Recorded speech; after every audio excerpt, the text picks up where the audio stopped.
जय भारत, जय भीम, जय संविधान। साथियों, बात करते हैं दिसंबर 1956 की मध्य रात्रि की, जब भारत के शोषितों और कमजोर तबकों के संरक्षक डॉक्टर बाबा साहेब आम्बेडकर का जाना उन वर्गों के लिए बहुत बड़ा झटका था। ये समाचार देश में आग की तरह फैल गया और बाबा साहेब के अनुयायी सदमे में आ गए। लोगों को ये यकीन ही नहीं हो रहा था कि बाबा साहेब का परिनिर्वाण हो गया है। उनके करोड़ों अनुयायी ये जानना चाहते थे कि उनके नेता और मसीहा डॉक्टर अंबेडकर को किसने मारा। उनकी मौत प्राकृतिक थी या बाबा साहेब को मारा गया है। शक की सुई डॉक्टर सविता अंबेडकर की तरफ जाने लगी और बाबा साहेब डॉक्टर अंबेडकर के अनुयायियों ने मौत के लिए उनकी दूसरी पत्नी डॉक्टर सविता को दोषी माना तथा देश के करोड़ों अंबेडकरवादियों की अपील पर तत्कालीन प्रधानमंत्री पंडित जवाहरलाल नेहरू ने जांच कमेटी बैठाई। इस कमेटी ने सविता अंबेडकर को आरोप मुक्त कर दिया। इस प्रकार कोई पुख्ता निष्कर्ष नहीं निकल पाया। तो आइए बात करते हैं बाबा साहब के आखिरी समय की, ताकि इस बारे में कुछ जानकारी प्राप्त हो सके।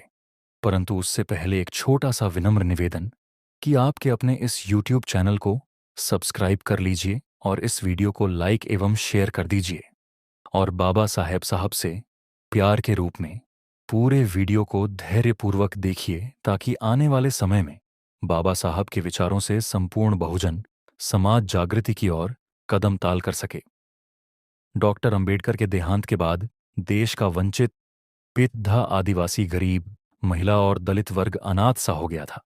और होगा भी क्यों नहीं, अब उनकी आवाज को उठाने वाला कोई नहीं था। और वे इसी सोच में थे कि आखिरकार उनके मसीहा डॉक्टर अंबेडकर को किसने मारा होगा। डॉक्टर बाबा साहेब आम्बेडकर का संघर्ष, दलितों के उत्थान के लिए उनके प्रयास और आजाद भारत के संविधान के निर्माण में उनका योगदान बहुत से लोगों के लिए प्रेरणा स्रोत रहा है। उनके लिए ये सफर बहुत मुश्किल रहा था। इस पूरे सफर के दौरान बाबा साहेब कई बीमारियों से जूझते रहे थे। वो डायबिटीज, ब्लड प्रेशर, न्यूराइटिस और आर्थराइटिस जैसी लाइलाज बीमारियों से पीड़ित थे। डायबिटीज के चलते उनका शरीर बेहद कमजोर हो गया था। गठिया की बीमारी के चलते वो कई कई रातों तक बिस्तर पर दर्द से परेशान रहते थे। जब हम बाबा साहेब आम्बेडकर की जिंदगी के आखिरी कुछ घंटों के बारे में बात करते हैं, तो पता चलता है कि उनकी सेहत किस कदर बिगड़ी हुई थी। बाबा साहेब ने 6 दिसंबर 1956 को सोते हुए आखिरी सांस ली थी। इस वीडियो में हम इस बात का पता लगाने की कोशिश करेंगे कि उससे एक दिन पहले, यानी 5 दिसंबर 1956 को क्या हुआ था। उससे पहले हम उस आखिरी सार्वजनिक कार्यक्रम के बारे में समझने की कोशिश करेंगे जिसमें अपनी मौत से पहले बाबा साहेब ने शिरकत की थी। राज्यसभा में आखिरी दिन डॉक्टर बाबा साहेब आम्बेडकर का आखिरी सार्वजनिक कार्यक्रम राज्यसभा की कार्यवाही में शिरकत करने का था। नवंबर के आखिरी 3 हफ्तों के दौरान बाबा साहेब दिल्ली से बाहर थे। 12 नवंबर को वो पटना होते हुए काठमांडू के लिए रवाना हुए थे और 14 नवंबर को काठमांडू में विश्व धर्म संसद का आयोजन हुआ था। वह सम्मेलन का उद्घाटन नेपाल के राजा महेंद्र ने किया था। नेपाल के राजा ने बाबा साहेब से मंच पर अपने पास बैठने को कहा था। ऐसा पहले कभी नहीं हुआ था। इसी से बौद्ध धर्म में बाबा साहेब के कद का अंदाजा हो जाता है। काठमांडू में अलग अलग जगहों पर तमाम लोगों से मिलने के बाद बाबा साहेब बहुत थक गए थे। भीमराव अंबेडकर की पत्नी सविता अंबेडकर ने अपनी जीवनी डॉ अंबेडकर आंचा सहवासात में इस बारे में विस्तार से लिखा है। उनके अनुसार भारत लौटते वक्त बाबा साहेब ने बौद्ध धर्म के तीर्थ स्थलों का दौरा किया। वो नेपाल में महात्मा बुद्ध के जन्म स्थल लुम्बिनी गए तथा उन्होंने पटना में अशोक की मशहूर लाट भी देखी और बोधगया का दौरा भी किया। इस लंबे और थकाऊ दौरे के बाद जब बाबा साहेब 30 नवंबर को दिल्ली लौटे तो वो सफर की थकान से निढाल हो रहे थे। दिल्ली में संसद का शीतकालीन सत्र शुरू हो चुका था। हालांकि अपनी खराब सेहत के कारण बाबा साहेब इस सत्र में हिस्सा नहीं ले पा रहे थे। इसके बाद भी 4 दिसंबर को बाबा साहेब ने राज्यसभा की कार्यवाही में शामिल होने की जिद की। बाबा साहेब के साथ डॉक्टर मालवंकर भी थे। उन्होंने बाबा साहेब की सेहत जांची और कहा कि अगर बाबा साहेब संसद की कार्यवाही में शामिल होने चाहते हैं तो उन्हें कोई ऐतराज नहीं है। इस प्रकार 4 दिसंबर को बाबा साहेब संसद गए, राज्यसभा की कार्यवाही में हिस्सा लिया और दोपहर बाद लौट आए तथा लंच के बाद वो सो गए। ये बाबा साहेब का संसद का आखिरी दौरा था। अब बात है मुंबई में धर्म परिवर्तन समारोह की योजना बनाने की सविता आम्बेडकर ने अपनी जीवनी में लिखा है। राज्यसभा से लौटकर बाबा साहेब ने कुछ देर आराम किया। दोपहर बाद सविता आम्बेडकर ने उन्हें जगाया और कॉफी पिलाई। 26 अलीपुर रोड के बंगले के लॉन में बैठकर बाबा साहेब और सविता आम्बेडकर ने कुछ बातें की। उसी वक्त नानकचंद रत्तुआ वहां आ गए। 16 दिसंबर 1956 को बंबई में धर्म परिवर्तन के एक समारोह का आयोजन होना था। मुंबई के नेता चाहते थे कि बाबा साहेब मुंबई में भी नागपुर जैसा ही धर्म परिवर्तन कार्यक्रम आयोजित करें। इस कार्यक्रम में बाबा साहेब और सविता आम्बेडकर दोनों को शामिल होना था। क्या आप जानते हैं कि नानकचंद रत्तू कौन थे? नानकचंद रत्तू पंजाब के होशियारपुर जिले के रहने वाले थे। वो काम की तलाश में दिल्ली आए थे और यहां वो डॉक्टर बाबा साहेब आम्बेडकर से मिले। बाद में वो हमेशा बाबा साहेब के साए की जिंदगी के आखिरी दिन के साथ यानी 6 दिसंबर 1956 तक नानकचंद उनके सचिव रहे थे। नानकचंद ने बाबा साहेब के लेखों को टाइप करने में भी मदद की थी। बाद में नानकचंद ने बाबा साहेब की याद में 2 किताबें भी लिखी थीं। नानकचंद रत्तू का जन्म 6 फरवरी 1900 को हुआ था। 5 सितंबर 2002 को 80 बरस की उम्र में उनका निधन हो गया था। बाबा साहेब ने रत्तू से 14 दिसंबर को मुंबई जाने के टिकट के बारे में पूछा ताकि वो मुंबई में होने वाले धर्म परिवर्तन के समारोह में शामिल हो सकें। डॉक्टर सविता आम्बेडकर की आम्बेडकरांचा सहवासात जीवनी के अनुसार बाबा साहेब की खराब सेहत को देखते हुए उन्हें हवाई जहाज से मुंबई जाने की सलाह दी गई। उसके बाद बाबा साहेब ने नानकचंद रत्तू से कहा कि वो विमान से उनके मुंबई जाने की व्यवस्था करें। उसके बाद बाबा साहेब काफी देर तक नानकचंद रत्तू को बोलकर कुछ लिखवाते रहे। बाद में रात के करीब 11:30 बजे बाबा साहेब सोने चले गए और चूंकि रात बहुत हो चुकी थी तो नानकचंद रत्तू भी उनके बंगले में ही सो गए। डॉक्टर सविता आम्बेडकर आखिरी वक्त तक बाबा साहेब के साथ ही थी। उन्होंने अपनी जीवनी में उनके इस आखिरी वक्त के बारे बहुत ही विस्तार से लिखा है। निधन से एक दिन पहले यानी 5 दिसंबर को बाबा साहेब सुबह 8:30 पर सोकर उठ गए थे। वो चाय की ट्रे लेकर उनके कमरे में गईं और उन्हें जगाया। दोनों ने साथ ही चाय पी। इसी बीच नानकचंद रत्तू, जो दफ्तर जाने वाले थे, उनके पास आए। नानकचंद ने भी चाय पी और वो चले गए। डॉक्टर सविता आम्बेडकर ने बाबा साहेब को सुबह के रोजमर्रा के काम निपटाने में मदद की और उसके बाद वो उन्हें नाश्ते की टेबल पर ले आईं। उसके बाद तीनों लोगों यानी बाबा साहेब, सविता और डॉक्टर मालवनकर ने साथ में नाश्ता किया और बंगले के बरामदे में बैठकर कुछ बातें की। बाबा साहेब ने अखबार पढ़े और उसके बाद सविता ने उन्हें दवाएं और इंजेक्शन दिए और फिर काम निपटाने रसोई में चली गईं। बाबा साहेब और डॉक्टर मालवनकर बरामदे में बैठकर बातें करते रहे। डॉक्टर माधव मालवनकर मुंबई के एक मशहूर डॉक्टर थे। उनका क्लिनिक गिरगांव में था। वो फिजियोथेरेपी के माहिर डॉक्टर थे और वो डॉक्टर बाबा साहेब आम्बेडकर के डॉक्टर और दोस्त थे। अपनी मेडिकल की पढ़ाई पूरी करने के बाद सविता आम्बेडकर डॉक्टर मालवनकर की सहायक और जूनियर डॉक्टर बन गई थी। वहीं उनकी मुलाकात बाबा साहेब से हुई थी।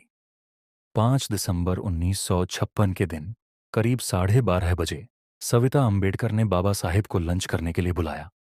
उस वक्त बाबा साहेब लाइब्रेरी में बैठकर पढ़ लिख रहे थे। वो उस वक्त अपनी किताब द बुद्धा एंड हिज धम्मा की प्रस्तावना लिख रहे थे। सविता आम्बेडकर के अनुसार बाबा साहेब को दोपहर का खाना खिलाया गया। खाना खाने के बाद बाबा साहेब सोने चले गए। दिल्ली में सविता आम्बेडकर अपने घर की खरीदारी खुद करती थीं। बाबा साहेब के सोने के बाद वो खाने पीने का सामान और किताबें लाने बाजार चली गईं। सविता खरीदारी करने के लिए उसी समय जाती थीं जब बाबा साहेब या तो संसद चले जाते थे या फिर सो रहे होते थे।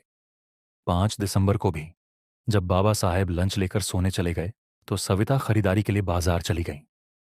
डॉक्टर मालवनकर 5 दिसंबर की रात को ही विमान से मुंबई जा रहे थे। वो भी मुंबई जाने से पहले अपने लिए कुछ सामान खरीदना चाह रहे थे। तो डॉक्टर मालवनकर भी सविता के साथ खरीदारी के लिए बाजार चले गए।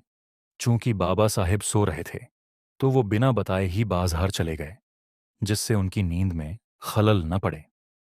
सविता और डॉक्टर मालवनकर दोपहर को करीब 2:30 बजे बाजार गए थे और वो दोनों शाम लगभग 5:30 बजे बाजार से घर लौटे। रात 8 बजे जैन पुजारियों का एक प्रतिनिधिमंडल और उनके प्रतिनिधियों को बाबा साहेब से मिलने आना था। बंगले के लिविंग रूम में बाबा साहेब और उस प्रतिनिधिमंडल के सदस्यों के बीच बौद्ध और जैन धर्म को लेकर बातचीत हुई। डॉक्टर आम्बेडकर के साथी रहे चांगदेव खैरमोड़े ने उन पर 12 खंडों में किताब लिखी। किताब के 12वें भाग में उन्होंने इस घटना के बारे में लिखा है। उस प्रतिनिधिमंडल ने ये इच्छा जताई कि बाबा साहेब को 6 दिसंबर को होने वाले जैन सम्मेलन में आना चाहिए। प्रतिनिधिमंडल ने अपील की कि बाबा साहेब वहां आकर जैन धर्म के भिक्षुओं के साथ बहस मुबाहिसा करें, ताकि जैन और बौद्ध धर्म के बीच एकता कायम हो सके। बुद्धम शरणम गच्छामि का पाठ। जब बाबा साहेब जैन धर्म के नुमाइंदों के साथ बातचीत में मशगूल थे, तो डॉक्टर मालवनकर मुंबई के लिए रवाना हो गए। जैसा कि सविता ने अपनी किताब में लिखा है कि डॉक्टर मालवनकर ने मुंबई जाने के लिए बाबा साहेब से इजाजत ले ली थी और वो हवाई अड्डे रवाना हो गए। हालांकि चंगदेव खैर मोड़े ने बाबा साहेब की जीवनी में लिखा है, जब डॉक्टर मालवनकर मुंबई के लिए रवाना हो रहे थे, तो उन्होंने बाबा साहेब से एक लफ्ज भी नहीं कहा। बाद में जैन धर्म के प्रतिनिधिमंडल ने भी बाबा साहेब से इजाजत लेकर विदा ली। बाबा साहेब ने उनसे कहा कि अगले रोज यानी 6 दिसंबर के लिए मेरे सचिव से शाम का वक्त ले लेना, फिर हम बात करेंगे। उसके बाद बाबा साहेब ने मन में ही बुद्धम शरणम गच्छामि का पाठ करना शुरू कर दिया। सविता लिखती हैं कि जब भी बाबा साहेब बेहद अच्छे मूड में हुआ करते थे, तो वो बुद्ध वंदना और कबीर के दोहे पढ़ा करते थे। कुछ देर के बाद जब सविता ने ड्राइंग रूम में झांका, तो देखा कि बाबा साहेब नानक चंद रत्तू को रेडियोग्राम पर बुद्ध वंदना का रिकॉर्ड बजाने को कह रहे थे। उसके बाद रात के खाने के वक्त बाबा साहेब ने थोड़ा सा खाना खाया। उनके खाने के बाद डॉक्टर सविता अंबेडकर ने खाना खाया। बाबा साहेब सविता के खाना खत्म करने का इंतजार करते रहे। उसके बाद उन्होंने कबीर का दोहा, चलो कबीर तेरा भवसागर डेरा, बड़े सुर में गाया। बाद में छड़ी का सहारा लेकर वो बेडरूम की तरफ चल पड़े। उनके हाथ में कुछ किताबें भी थीं। बेडरूम की तरफ बढ़ते हुए ही बाबा साहेब ने अपनी किताब और बुद्धा एंड हिज धम्मा की प्रस्तावना की। एक कॉपी और S.M. जोशी और आचार्य अत्रे के नाम लिखी चिट्ठियां भी सौंपी और नानकचंद से कहा कि वो ये सब उनकी मेज पर रख दें। अपना काम खत्म करने के बाद नानकचंद रत्तू भी अपने घर चले गए और सविता अंबेडकर अपना काम निपटाने रसोई घर में चली गईं। सविता अंबेडकर ने अपनी आत्मकथा में लिखा है कि बाबा साहेब को देर रात तक लिखने पढ़ने की आदत थी। अगर वो रम जाते तो सारी सारी रात पढ़ते लिखते रहा करते थे। लेकिन सविता अपनी जीवनी में लिखती हैं कि 5 दिसंबर की रात नानकचंद रत्तू के अपने घर रवाना होने के बाद बाबा साहेब ने बुद्धा एंड हिज धम्मा की प्रस्तावना में फिर से बदलाव किया। इसके बाद उन्होंने S.M. जोशी और आचार्य प्रहलाद केशव अत्रे के अलावा ब्राह्मी सरकार के नाम लिखी अपनी चिट्ठियों पर भी फिर एक नज़र डाली। उसके बाद वो रोजमर्रा के उलट 11:30 बजे ही सोने चले गए। उस रात के बारे में बहुत जज्बाती होते हुए सविता ने लिखा है कि 6 दिसंबर की रात बाबा साहेब की जिंदगी की आखिरी रात साबित हुई। अगले दिन डॉक्टर सविता अंबेडकर रोज की तरह सुबह उठीं। चाय बनाने के बाद वो ट्रे लेकर बाबा साहेब को जगाने उनके कमरे में गईं। उस वक्त सुबह के 7:30 बज रहे थे। सविता लिखती हैं, मैं जैसे ही कमरे में दाखिल हुई, मैंने देखा कि बाबा साहेब का एक पैर तकिए पर पड़ा था। मैंने बाबा साहेब को 2 या 3 बार आवाज दी, लेकिन उनके बदन में कोई हरकत नहीं हुई। मैंने सोचा कि वो गहरी नींद में सो रहे हैं, तो मैंने उन्हें हिलाया और उन्हें जगाने की कोशिश की और सोते हुए ही बाबा साहेब के प्राण पखेरु उड़ चुके थे। सविता को जबरदस्त धक्का लगा और वो रोने लगी। उस वक्त बंगले में केवल 2 लोग थे, सविता और उनके सहायक सुदामा। सविता अंबेडकर ने रोते रोते ही सुदामा को आवाज दी। इसके बाद सविता अंबेडकर ने डॉक्टर मालवनकर को फोन किया और पूछा कि अब क्या किया जाना चाहिए। डॉक्टर मालवनकर ने उन्हें बताया कि वो बाबा साहेब को कोरामाइन का इंजेक्शन दें, लेकिन तब तक बाबा साहब का देहांत हुए कई घंटे गुजर चुके थे, इसलिए वो इंजेक्शन भी नहीं दिया जा सकता था। डॉक्टर सविता अंबेडकर ने सुदामा से कहा कि वो जाकर नानक चंद रत्तू को बुला लाए। सुदामा कार लेकर गए और नानक चंद रत्तू को उनके घर से बुला लाए। उसके बाद लोगों ने बाबा साहेब के बदन की मालिश करनी शुरू कर दी। किसी ने मुंह से सांस देने की कोशिश की, लेकिन कोई तरकीब काम नहीं आई। बाबा साहेब ये दुनिया छोड़कर जा चुके थे। नानक चंद रत्तू ने बाबा साहेब के करीबी अहम लोगों को फोन करके बाबा साहेब के निधन की जानकारी दी। फिर नानक चंद रत्तू ने सरकार के विभागों, press trust of India, Uni और आकाशवाणी के केंद्र को भी फोन करके बाबा साहेब के निधन की सूचना दी। बाबा साहेब के निधन की खबर जंगल में लगी आग की तरह फैल गई। उनके देहांत की खबर सुनकर देश भर में उनके समर्थक सदमे में आ गए। हजारों लोग एक साथ दिल्ली के 26 अलीपुर रोड बंगले की ओर रवाना हो गए। चंगदेव खैर मोड़े अपनी आत्मकथा में लिखते हैं, डॉक्टर सविता अंबेडकर जिद कर रही थीं कि बाबा साहेब का अंतिम संस्कार सारनाथ में किया जाए। हालांकि अपनी आत्मकथा में सविता अंबेडकर ने लिखा है कि उन्होंने बाबा साहेब का अंतिम संस्कार मुंबई में करने के लिए कहा था, लेकिन बाद में यही तय हुआ कि बाबा साहेब का अंतिम संस्कार मुंबई में किया जाए। इसके बाद 26 अलीपुर रोड के बंगले पर प्रधानमंत्री जवाहरलाल नेहरू और केंद्र सरकार के और मंत्री, संसद के दोनों सदनों के सांसद और बाबा साहेब के अनुयायी जमा होने लगे। बाबा साहेब के पार्थिव शरीर को मुंबई ले जाने के लिए जगजीवन राम ने एक विमान की व्यवस्था की और उसके बाद बाबा साहेब का पार्थिव शरीर नागपुर होते हुए मुंबई ले जाया गया। फिर मुंबई बाबा साहेब के अभूतपूर्व अंतिम संस्कार की गवाह बनी। अंतिम संस्कार के समय करीब 4 लाख लोग उपस्थित थे और बड़ी संख्या में कपड़ा मिलों के मजदूरों ने इस दिन का काम बंद किया। इसके पश्चात श्री यशवंतराव आम्बेडकर ने 4 लाख लोगों की उपस्थिति में लगभग 8 बजे चिता को अग्नि दी। अगले दिन बड़ी संख्या में कपड़ा मिलें बंद रहीं, क्योंकि कामगारों ने अंतिम संस्कार में भाग लिया था, और रेलवे वर्कशॉप, कुछ सिल्क मिलें, फैक्ट्रियां बंद रहीं। बाद में 9 दिसंबर को आम्बेडकर को श्रद्धांजलि अर्पित करने के लिए एक कार्यक्रम शिवाजी पार्क, श्मशान घाट मैदान में आयोजित किया गया। वहां लगभग 2 लाख लोग उपस्थित थे। आम्बेडकर ने न्याय के लिए संघर्षरत योद्धा की तरह एक नायक की जिंदगी जी और उनके लोगों ने उन्हें एक महानायक की तरह अश्रुपूरित नयनों से यादगार अंतिम विदाई दी, जो बहुत कम लोगों को नसीब होती है। तो साथियों, अगर आपको बाबा साहब के अंतिम दिनों पर आधारित ये वीडियो पसंद आया हो तो वीडियो को लाइक शेयर कीजिए और आपके अपने चैनल को सब्सक्राइब कर लीजिए। धन्यवाद। जय भारत, जय भीम, जय संविधान।